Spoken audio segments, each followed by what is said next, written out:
Gracias por la invitación. Oye, bueno, vamos a cambiar de tema respecto de lo conversado los 2 martes anteriores. Está llegando a su fin prácticamente el trabajo de la comisión de expertos, este grupo de expertos.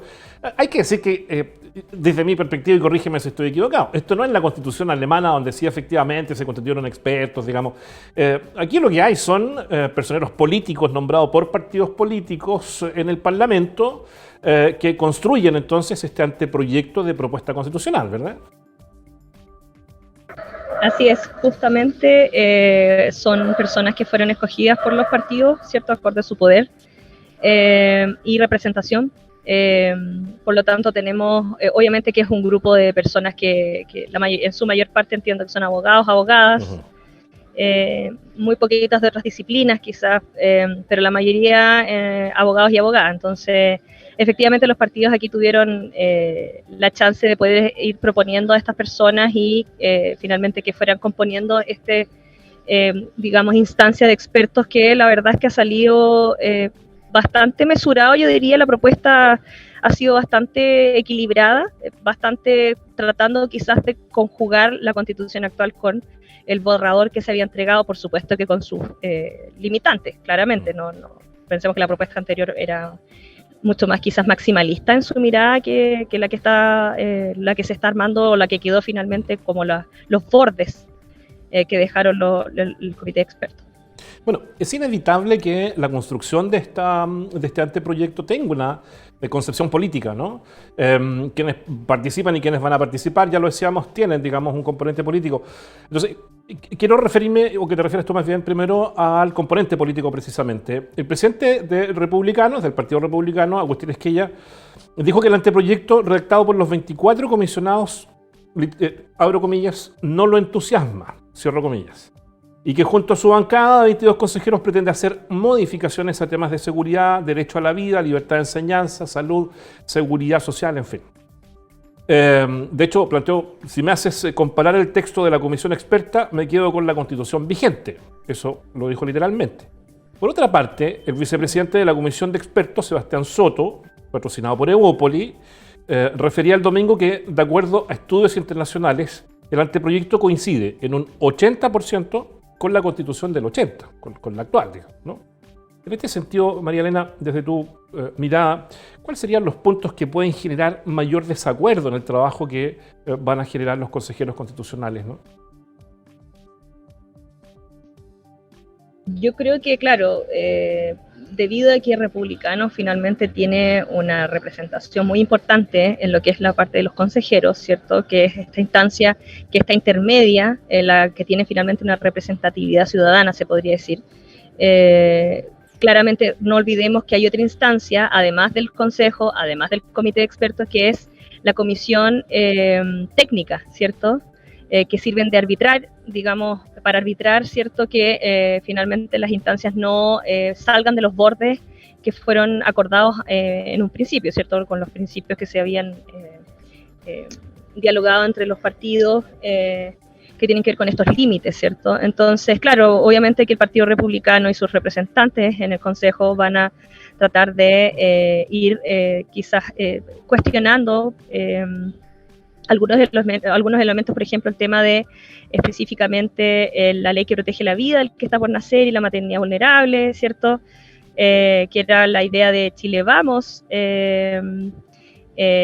Otras que tienen que ver, por ejemplo, yo recuerdo que habían tenido mucha suspicacia con la idea que fue justamente aprobada por el Comité de Expertos del Estado Social. No sé si te acuerdas, Patricio, sí, que finalmente en esta instancia la propuesta de los expertos queda como que Chile se organiza en un Estado social y democrático de derecho, ¿cierto? Que obviamente reconoce las libertades, derechos, ¿cierto? Siempre dentro del marco de los derechos humanos. Pero además le insertaron una parte bien interesante que tiene que ver con, claro, Chile es un Estado social y democrático de derecho, y que obviamente el desarrollo de estos derechos debe ser progresivo, y además de eso que queda sujeto a un principio de responsabilidad fiscal.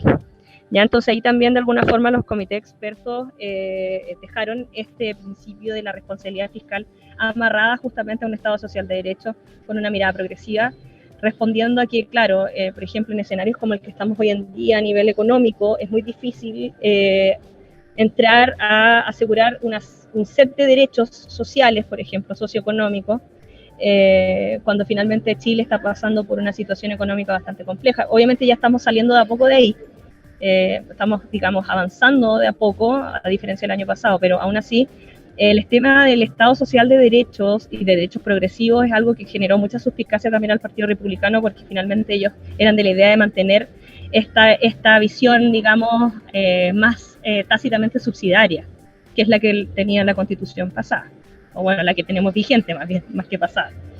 ¿Cuánto margen efectivamente tienen los próximos consejeros constitucionales para modificar este anteproyecto que elaboró la comisión o que está elaborando la comisión de expertos? ¿Hay efectivamente margen? De hecho, en algún minuto algunos diputados presentaron efectivamente una ley que impedía que esos márgenes o ese anteproyecto, digamos, más que los márgenes, fueran modificados, ¿no? ¿Hay margen efectivamente para los consejeros constitucionales? Bueno, uno de los márgenes más grandes tiene que ver que yo creo que además del tema del quórum, que ahí obviamente el de votación republicanos, por supuesto, junto a Chile Vamos, tienen la mayoría, ¿no?, para aprobar y vetar. Sin embargo, yo creo que uno de los grandes marcos que no mucho se ha hablado es justamente lo que te digo, de esta instancia técnica de arbitraje que finalmente va custodiando que los consejeros y consejeras no se salgan del marco acordado. Entonces ahí también no tenemos que olvidar que hay una tercera instancia finalmente fiscalizadora que va a cumplir ese rol de ir de alguna forma armonizando la discusión, dándole ciertos límites, ¿cierto? Entonces, claro, no quiere decir que los republicanos puedan hacer y deshacer, ojo ahí. Claro que tienen poder de veto, etcétera, pero sin embargo dependen también de Chile Vamos para poder hacer esa fuerza. Entonces ahí hay dos ejes. Uno, de alguna forma, generar coalición dentro del Consejo con Chile Vamos, que hasta ahora Chile Vamos igual ha puesto bastantes puntos de distinción con republicanos. Chile Vamos se ha esforzado bastante, UDI, RN, Ópolis, de distanciarse de la postura de republicana, que ha sido más bien intransigente, por lo menos de principio. Ahora, claro, cuentos distintos cuando los veamos, ¿cierto?, dentro del Consejo, porque ahí puede ser que la dinámica sea distinta. Pero no hay que olvidar que además de esta sujeción a una posible coalición, que necesitan el apoyo también de Chile Vamos de alguna otra forma, no solamente por un tema estratégico, Patricio, sino que también tiene que ver con un tema de imagen. Los republicanos tampoco pueden actuar por sí solos, porque claro, de alguna forma los consejeros y consejeras del Partido Republicano tienen un desafío triple. ¿Te acuerdas que los conversábamos en un programa con Miguel? Ellos finalmente se metieron en un proceso que nunca estuvieron de acuerdo. La gente votó por un tema de seguridad por ellos, que iban a custodiar de alguna forma la seguridad del país y los valores republicanos, pero finalmente igual entraron en un juego, en un tablero que ellos nunca estuvieron de acuerdo. Entonces, de alguna forma también ahí tienen un desafío de cómo mantener esa población que votó por ellos, ¿cierto?, sin tampoco traspasar el límite de ser intransigente. Yo creo que eso va a ser un desafío tremendo para el partido. Entonces, si lo hace bien, claro, vamos a ver quizás un desempeño que va a poder repercutir probablemente para la campaña futura de Kast. Ahora, si resulta que Republicanos se vuelve de una forma, una postura excesivamente intransigente, yo en eso estoy bastante en desacuerdo con lo que decía el consejero, ¿cómo se llama? Luis ¿Soto? Que no se me olvida el apellido. ¿Cuál? Efectivamente, el que sacó el que sacó una de las primeras mayorías. Una cosa, claro, él decía, una cosa es como dialogar, otra cosa es llegar a acuerdos. El tema es que en una democracia, en una instancia así, los acuerdos son fundamentales, porque las negociaciones, por lo tanto, si no llegan a puerto, no sirven de nada. Entonces, en eso también hay que tener claro cuál es el juego también de ajedrez político que se está dando, que va a repercutir, por supuesto, a futuras campañas presidenciales. Eso lo tenemos claro por todos lados. Aquí se están jugando muchos elementos que, claro, podemos entrar a criticar. No se puede empañar ni contaminar un proceso constituyente, ¿cierto?, con elementos que son de política más táctica de campaña, ¿no?, de futuras elecciones. Pero claro, siempre pasa eso, en realidad es bastante común. Y como te digo, también esta instancia de arbitraje también es una instancia que va a ir custodiando que no se salgan de los marcos. Entonces, de alguna forma, tampoco es un proceso que esté simplemente regido a republicanos. Yo creo que ahí no, claro, no lo veo tan así, creo yo. Sí, pensaba mientras te escuchaba que hay varios temas en lo que tú me dices, ¿no? La primera reflexión, de alguna manera, algo que se planteó hace algunas semanas. La mejor forma de perder poder y de perder popularidad es ganando las elecciones. Y aquí estamos viendo, digamos, Partido Qué buen dicho. Republicano metido en un zapato chino prácticamente, Es si un, me permite el término, ¿no? zapato, esto es un zapato chino. Yo Sí, claro. realmente, me impresionó cuando presentaron candidato y candidata. Mm, Me impresionó mm, tremendamente porque mm, había sido, es finalmente una incoherencia lineal, o sea, mm. de la misma línea política que siguen. Entonces ahí también ya vemos una primera inconsistencia al partido que el día de mañana les puede jugar muy caro. Yo creo que aquí el único partido que finalmente, eh, digamos, podríamos verlo porque no sacó ningún consejero es el PDG, pero el PDG también siempre estuvo en desacuerdo con que se diera el proceso así, ¿no? Pero aquí quizás en un futuro se le puede cobrar, ¿cierto? A republicanos, oye, pero ustedes finalmente sí participaron de este proceso y además si sale mal, es decir, si sale de nuevo un evento que sea complejo, que sea mediático, que sea, digamos, casi performático de show, por supuesto que Republicanos va a salir totalmente Bueno, perjudicado si piensa no tú tiene un que buen manejo. piensa tú que la extrema derecha, ¿no? La que está con la que se identifica Francisco Muñoz, creo que se llama, conocido como Pancho Malo, ya acusaba al diputado Kaiser de traidor hace un par de días atrás. Te quiero llevar a otro tema, fíjate que el Centro Estratégico Latinoamericano de Geopolítica, el CELAC, emitió hace unos meses, marzo aproximadamente, un estudio que me llamó la atención. Ya el nombre es llamativo. El nombre del estudio decía Democracia Spotify. Este es un concepto no es nuevo, ¿no? Ya fue utilizado por un académico polaco hace algún tiempo atrás. Bueno, pero la definición busca poner el foco sobre los paralelismos que se observan en la conducta de quienes van a votar con las prácticas cotidianas de los usuarios de esta plataforma digital. En el fondo, hay una preocupación, ¿no?, con lo que está pasando políticamente entre otros países latinoamericanos con Chile, respecto de las democracias atravesadas de alguna manera por la emergencia de nuevos partidos y con mucha volatilidad además en las preferencias de los votantes. Es decir, hablamos de alguna manera de desfragmentación política, ¿no? ¿De qué manera la Constitución, tanto el anteproyecto como el trabajo de los nuevos consejeros, con una mirada de futuro, evidentemente, más que una mirada de contingencia, una mirada de trascendencia, debiera efectivamente fortalecer de alguna manera la actividad política para evitar de alguna manera esta desfragmentación de la actividad política y darle la relevancia que requieren una democracia, por ejemplo, los partidos políticos? Bueno, si es que entendí bien la idea, me imagino que, claro, en este sentido, cuando tenemos un contexto, como tú bien decías, de fragmentación política, en donde tenemos ya muchos más partidos, ¿cierto?, de lo que teníamos quizás en años anteriores, partidos que de alguna otra forma están gravitando y van encontrando nuevas coaliciones, se van formando nuevas coaliciones, también nuevos partidos, y así va de alguna forma diversificándose por decir, el pool de opciones políticas. Claramente Chile está viviendo un proceso bastante fragmentario a nivel político, que es evidente y que por supuesto va repercutiendo de alguna otra forma a cómo se va a desempeñar la política en el futuro. Pienso que en ese caso, lo que tiene que ver con nuestro país, estamos pasando por un tipo de periodo en donde hay una reconfiguración tremenda a nivel político-social. Ya las clásicas coaliciones, los clásicos partidos que de alguna forma tenían la hegemonía política están siendo bastante cuestionados, y no solamente a nivel ciudadano, sino también a través del voto. O sea, pensemos, Pato, lo que pasó con el PPD.